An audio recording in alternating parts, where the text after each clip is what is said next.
Hey babe, what you drinking? Two shots, let's pour it out. Hindi natin siya nakakasama sa pagmi-mission kaya talagang full time na ho siya dito. Yung ating mga okra, ay talong malalaki na din kapag ayan na po. Yung iba may mga bulaklak na. Ayan. Napanood ko sa video na sinend sa akin ni Tita Imelda. Ikat natin daw yung mga dahon dito sa ilalim. Dito lang, puputulan lang ng ito. Wag lang yung taas, yung mga nasa ilalim lang daw. Oh, ayan, may bulaklak na siya. Magdala tayo bukas ng gunting. Ayan, yung ating mga hilera ng talong.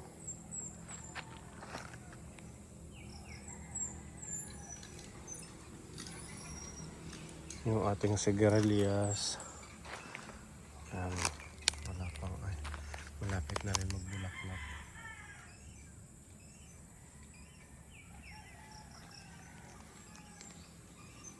Ayan, kapon.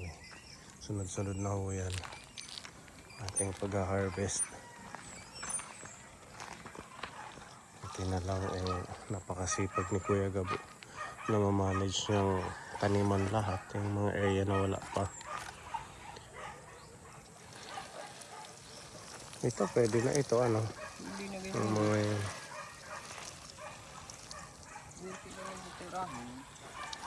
Yung mga nandun, kailan mo natanim yun? Yung Lunes lang. So, tinatakpan mo pa? Hindi na. Ito, mga tubo na siya. Mga pichay din ito kapon. Tapos ito, pichay din. Tapos yung mga may bubong, mga bagong tanim din para hindi masyadong ng araw masunog kay pag bandang tanghali napakainit. Ayan ang ating update sa ating mini farm. Tingnan natin dito yung mga okra tsaka sitaw.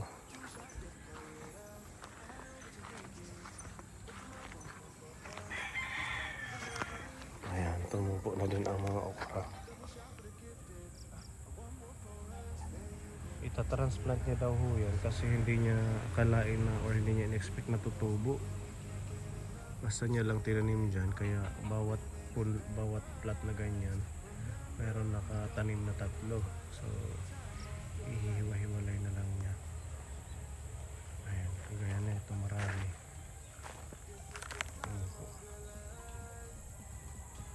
Maganda yung pagtubo nila. Kailangan lang pag ganitong panahon na tagtuyot, kailangan laging magdidilig sa umaga tsaka sa hapon kay mamamatay sila. Ito wala pa pong fertilizer na nilagay kaya medyo hindi pa gaano nakaka-recover. Tsaka ito medyo natubo na rin. Mga talong naman ito. Bali, isa, dalawa, tatlo, apat na plat po ito ng talong. Yung sunod-sunod na tumubo, hindi tayo maubusan ng panggulay, pangbenta. Ayan, mga talong. Yung ating sitaw, talagang naging problema natin dito yung parang mga, hindi ko alam, langgam or mga maiitim na dumadapo sa dahon. Gaya niya, no? May mga insekto. Yung iba, ganun din. Nag-iisip kami kung ano yung magandang pang-spray. Ayun kapone, oh. Ayan. Para silang, ano tawag doon? Mga uod or mga langgam na maliliit. Malapit na sana tong mamulaklak. Ang mga sitaw natin, 3 hilera naman yan.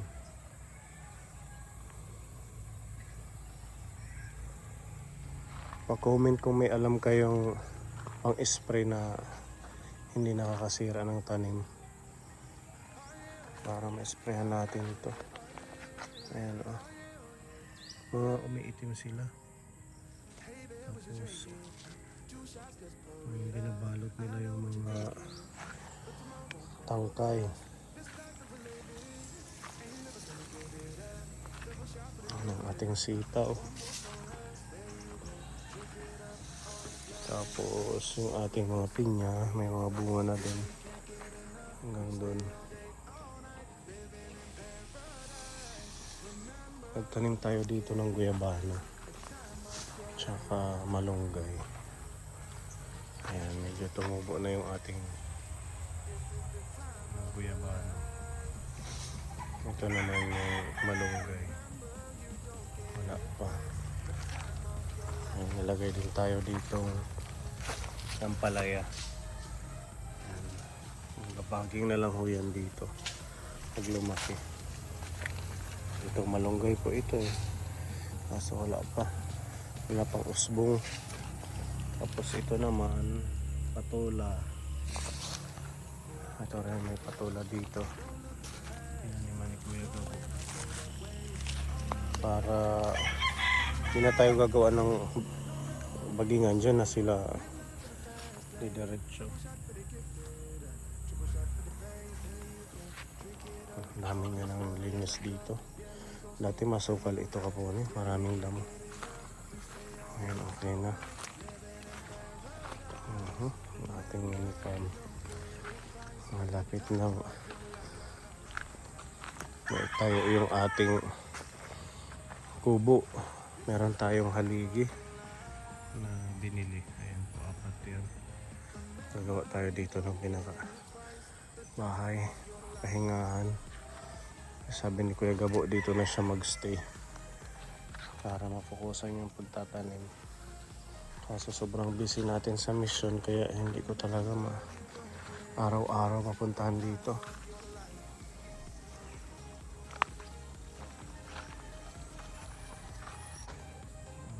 Lumalaban sa mainit na panahon.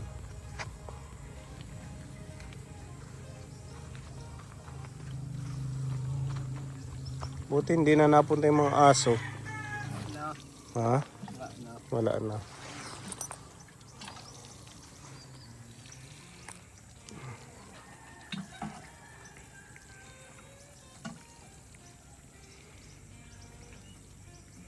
Maganda rin mustasa ano?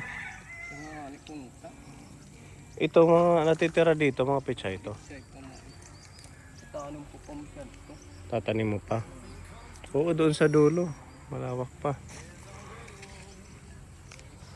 Bili tayong mustasa.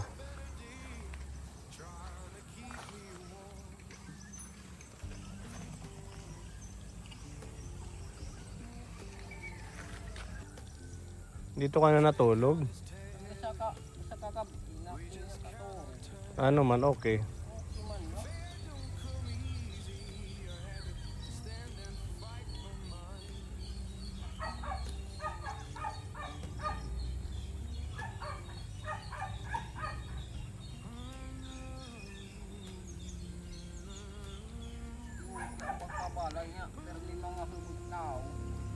Dito ay yo.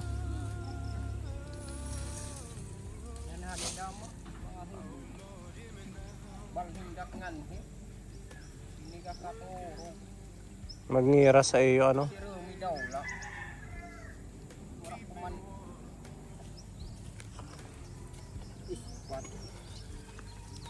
Ada daw kuatan na solar ba? Kita nugo ak may tao.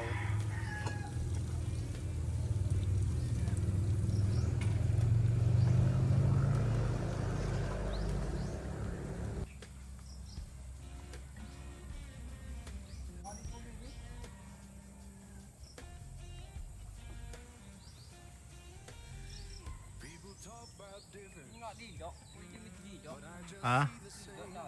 Oh, dito na lang oh.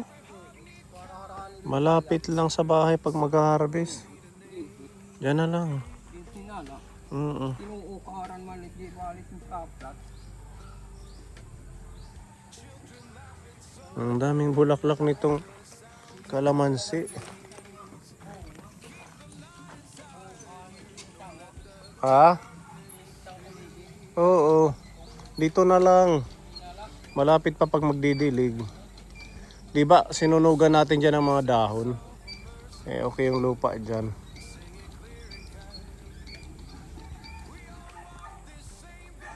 Yun yun Yan, okay na yan ano.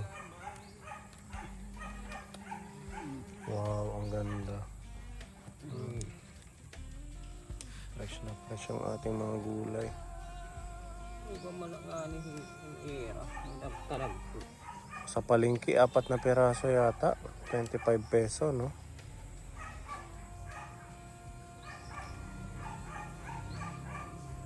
Babari.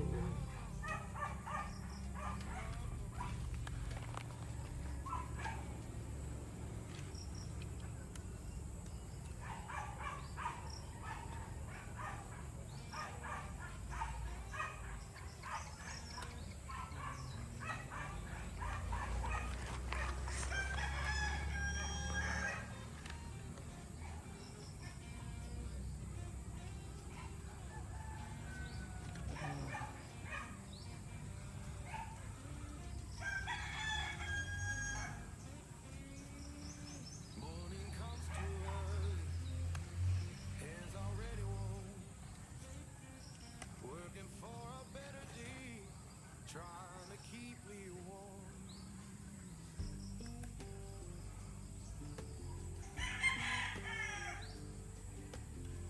Boss man count his tell you, we just count our turn.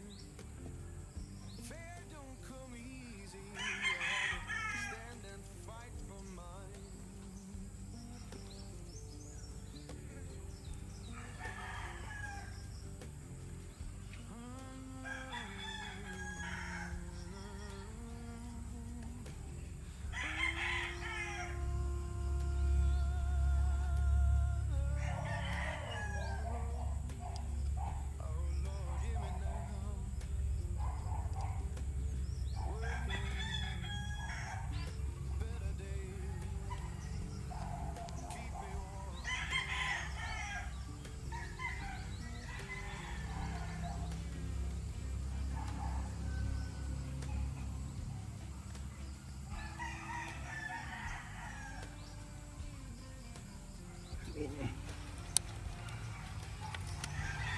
Ang talaga.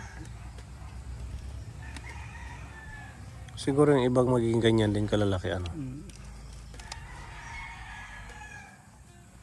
Hindi sila talaga yung sabay-sabay yung pagtubo, ano?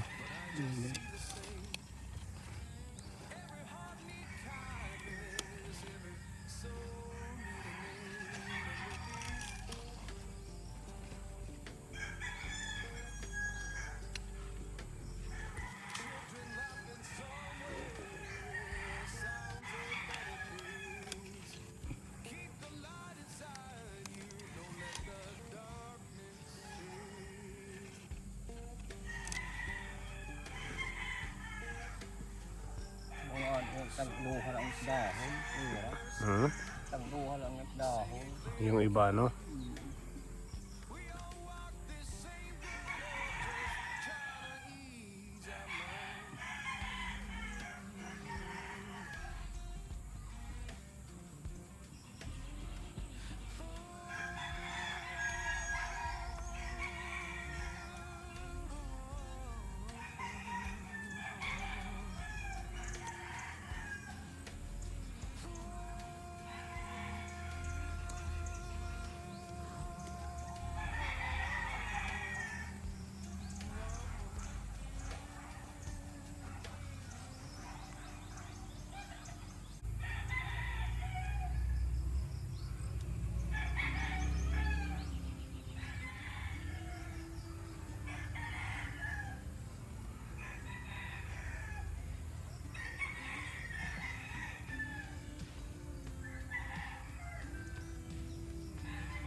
Yung haligi, kailan natin babaon dito. Kumana yung busakin. Tapos na siya magtrabaho. Kahit dito lang, oh. Maliit lang. Para may tulugan ka. Ha? Yung parang bahay lang ni Tate Antonio. Masalig buti ay nangan.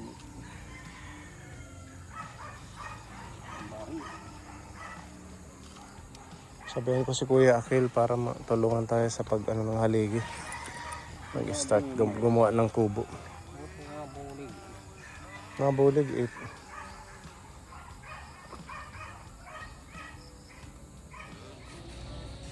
Ang dapat. Huh? Ang dapat. Kikisir ka nila.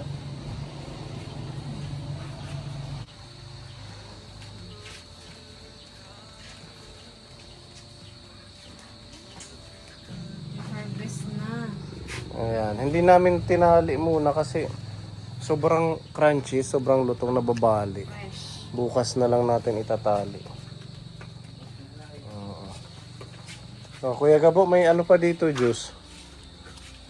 Yung paninda ni Iya. Wala, sa kadiyan ta. Yung isa cucumber, lemon, pepino. Yung isa apple juice. Ang tira, hindi naubos. Ano? Okay. Okay ma. Masarap.